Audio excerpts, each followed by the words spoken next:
Monique's heart thudded in her chest as she stepped into the pristine suite, the soft hum of the city outside drowned out by the heavy silence within. The air felt still, as though the room itself held its breath. It was one of the top-tier suites at the Blue Pearl Hotel, luxurious, filled with soft lighting, gleaming surfaces, and an almost ethereal calm. Her eyes skimmed over the perfectly made bed, the carefully arranged decor, the lingering scent of expensive perfume. She had cleaned dozens of rooms just like it, but today was different. Today, as she adjusted the pillows, something shiny caught her eye. Beneath the edge of the bedside table, partially wedged between the rug and the baseboard, a leather wallet lay innocuously. Its dark surface was scuffed, but it was unmistakably a wallet. Monique's hand hesitated before she reached for it, her fingers brushing the edges as she pulled it free. Her stomach twisted. There was no mistaking it, the wallet was thick with cash. Enough cash that it seemed almost out of place in a hotel room, tucked away in the corner like a secret. Monique's first instinct was to slip it into her pocket. Who would know? Who could blame her? She thought for a fleeting moment. But then, her mind flashed back to her own struggles, how she had worked for years, sacrificing so much for her family. She was a mother, and every penny mattered. But none of that justified taking what wasn't hers.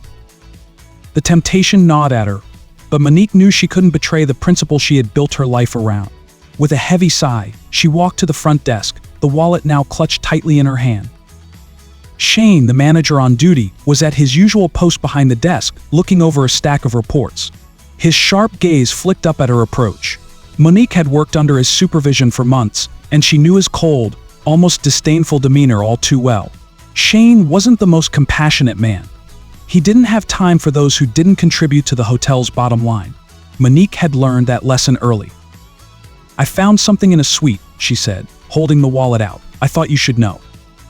Shane didn't even bother to look at her face, his eyes fixated on the wallet. He snatched it from her hands without a word, then opened it. The cash inside was visible now, and Shane's eyes narrowed as he scanned the contents. "Do you realize what you've done?" His voice was cold, accusing.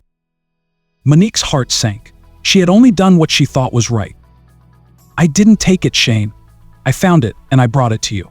I didn't know who it belonged to, but—" "You didn't know? How convenient," he interrupted, his lips curling into something between a sneer and a scowl. "You were cleaning that suite. If the guests didn't notice, what makes you think they would miss it? You should have reported it immediately." "I did," Monique said, her voice steady despite the surge of anxiety building inside her. "I brought it straight to you." Shane's eyes flicked to the security cameras overhead. Then he gave her a hard look, a cold smile tugging at his lips. "I think you know what happens when we find a mistake, Monique. You're fired." Monique's breath caught in her throat.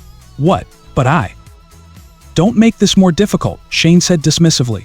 "Get your things." The words echoed in Monique's mind as she turned and walked out, feeling the weight of her own shock. Fired. For doing the right thing. She clenched her fists, fighting back the tears that stung her eyes. The next morning, Monique couldn't bring herself to go back to the hotel. She had tried to be honest, had tried to do the right thing, and yet the world seemed to punish her for it. She sat on her couch at home, staring at her phone, the weight of the day ahead pressing on her chest. Her children were still asleep, unaware of the storm brewing in her life. The house felt eerily quiet without the usual clatter of dishes, toys, and the hum of daily routine. It was then that her phone buzzed, a message from a friend at the hotel, Anna. "I'm so sorry. I heard what happened. Shane's gone too far this time." Monique didn't respond immediately. She hadn't been sure how to handle Anna's apology. There was no way for anyone to fix what had been done. But just as she was about to put her phone down, another message arrived. This time, it was from Mr. Sanders, the owner of the hotel. "Monique, I would like to speak with you. Please come in today. I need to hear your side of the story." Monique sat frozen, her mind racing. Why would Mr. Sanders want to hear from her? She had only worked at the Blue Pearl for a year, and in that time, she had only crossed paths with him a few times. He was known for his fairness, but also for keeping a distance from the daily operations. He trusted his managers. He trusted Shane. What did he want with her? An hour later, she found herself sitting in Mr. Sanders' office, the plush leather chair beneath her feeling foreign and out of place. Mr. Sanders, a man in his late 50s with graying hair and a demeanor that exuded authority, sat across from her. His piercing blue eyes softened as he studied her face, as if searching for something more than her words. "I've reviewed the footage," he said, his voice surprisingly gentle. "I see that you did exactly what you said you did. You found the wallet, and you brought it to the proper authorities." Shane acted rashly. Monique blinked, unsure how to respond. "But he fired me." Mr. Sanders sighed, leaning back in his chair. "He did, and that was a mistake on his part. I can't undo what's been done, but I want you to know that I value your honesty. It's a rare thing these days." Monique's heart swelled with hope, though she remained cautious. "So what happens now?" "I've asked Shane to come in this afternoon. He will apologize, and I will rehire you immediately. You'll return to your position, and I'll make sure this doesn't happen again." Monique's breath caught in her throat. The emotions surged: gratitude, disbelief, and a deep sense of relief. She hadn't lost everything after all. Monique returned to the Blue Pearl that afternoon, her nerves tingling with both anxiety and excitement. She had no idea what the day would bring, but as she stepped into the lobby, she saw Shane standing by the front desk, his jaw set tight and his eyes darting around in obvious discomfort. Mr. Sanders stood behind the desk, watching them both.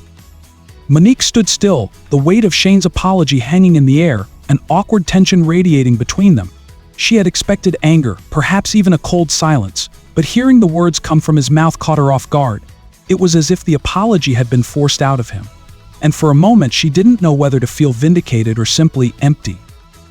"I was wrong," Shane said again, his eyes darting to Mr. Sanders for reassurance. "I should have handled things differently." Monique swallowed hard, her mind racing. She had been fired unjustly, humiliated by the man who had the power to decide her future. This apology, was it enough? Could she ever truly trust him again? Mr. Sanders stepped forward, his voice firm yet calm. "Shane, we expect better from you. The staff here are what make the Blue Pearl successful, and you need to treat them with respect. I'll be reassessing your role in light of this." Shane's face tightened at the words, but he didn't argue. Instead, he nodded, his posture stiff with embarrassment. "Monique," Mr. Sanders continued, his tone now warm and reassuring, "I want you back. You've been rehired, effective immediately." The room seemed to breathe a collective sigh of relief. Monique's pulse quickened as she tried to process everything. She felt the sting of the past few days still sharp, but now, with Mr. Sanders' support, it was as though a weight had lifted. She wasn't just a maid anymore. She was someone who stood for integrity, someone who could hold her head high, knowing she had done the right thing. She met Mr. Sanders' gaze, nodding with gratitude, but before she could speak, a voice interrupted.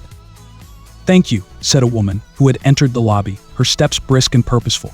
"I just wanted to thank you personally." Monique turned to see a middle-aged woman, well-dressed with an elegant air.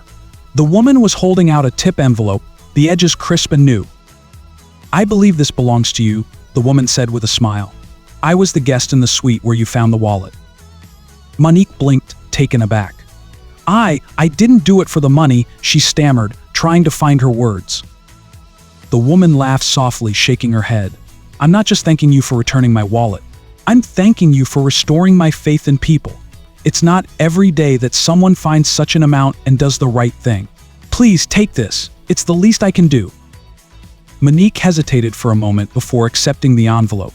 Inside, she found not just a generous tip, but a note that read, "Your honesty and kindness are rare qualities. Thank you for reminding me that they still exist in the world." Monique smiled, a warmth filling her chest. She hadn't expected anything in return for doing what was right, but in that moment, it felt like the universe was telling her she had made the right choice. The next few weeks were a whirlwind. Monique returned to her duties, though it felt different now. She wasn't just another face among the staff, she was someone who had proven herself, not only to Mr. Sanders but to everyone who had witnessed the events unfold. The story of her firing and eventual rehiring spread quickly, and the respect from her colleagues grew. They saw her not only as someone to admire but as someone they could trust. She became a symbol of integrity in a place that often seemed to thrive on a facade of perfection. As the months passed, Monique's hard work didn't go unnoticed. Her efficiency, her kindness toward the guests, and her unwavering commitment to the hotel's standards set her apart. It was no surprise when Mr. Sanders called her into his office one afternoon. "Monique," he said, A smile on his face. "I've been thinking a lot about your performance, and I'm pleased to offer you a promotion. Effective immediately, I want you to become the head of housekeeping. You'll be in charge of training the new staff and overseeing the daily operations." Monique's jaw dropped. Head of housekeeping. "But I'm just a maid."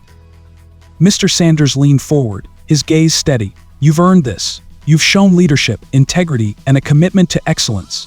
I believe you're the right person for the job." Monique's heart swelled with pride. She had gone from feeling like an insignificant part of the hotel's vast machine to becoming an integral leader, trusted and valued. It wasn't just the job she had gained, it was a recognition of everything she had endured, everything she had fought for. When the hotel hosted its annual Staff Appreciation Day, Monique was called up to the stage. Her colleagues cheered as she stood before them, the spotlight on her for the first time in her career. Mr. Sanders stood by her side, his voice ringing out as he announced, "This year's Staff Member of the Year is Monique Perez. She's shown us all the true meaning of dedication, honesty, and hard work. She is an inspiration to us all." Monique's eyes stung with tears. She had never imagined that she would be standing there, recognized for her efforts. But here she was, her integrity and perseverance finally rewarded. In the crowd, Shane stood at the back, his face unreadable. The man who had fired her, who had undermined her at every turn, now seemed a shadow of the person he had once been. It was clear that his downfall had begun long before Monique's rehire. The hotel's management had begun to shift its priorities, and Shane had found himself demoted, his grip on power slipping. Monique didn't feel triumph at his misfortune, but she did feel a sense of closure. He had learned a hard lesson in humility, one that had been long overdue. Later that evening, Monique sat at her small kitchen table at home, reflecting on everything that had happened. Her children were already asleep, and the quiet of the night gave her the space she needed to process her journey. She had started with nothing but a determination to live honestly, and now she had a job that not only provided for her family but allowed her to inspire others. Her life wasn't perfect, but it was hers. She had fought for it. And as she looked down at the small framed photo of her children on the table, Monique knew she had made the right choice. Her honesty had paid off, not just in material terms, but in the quiet, lasting satisfaction of knowing she had done the right thing, even when the world around her told her not to. Honesty isn't always easy, Monique thought, but it's the only way to live with yourself. The rest will follow. So if you love this story, be sure to subscribe, hit the bell, and comment below. Your interaction helps us grow.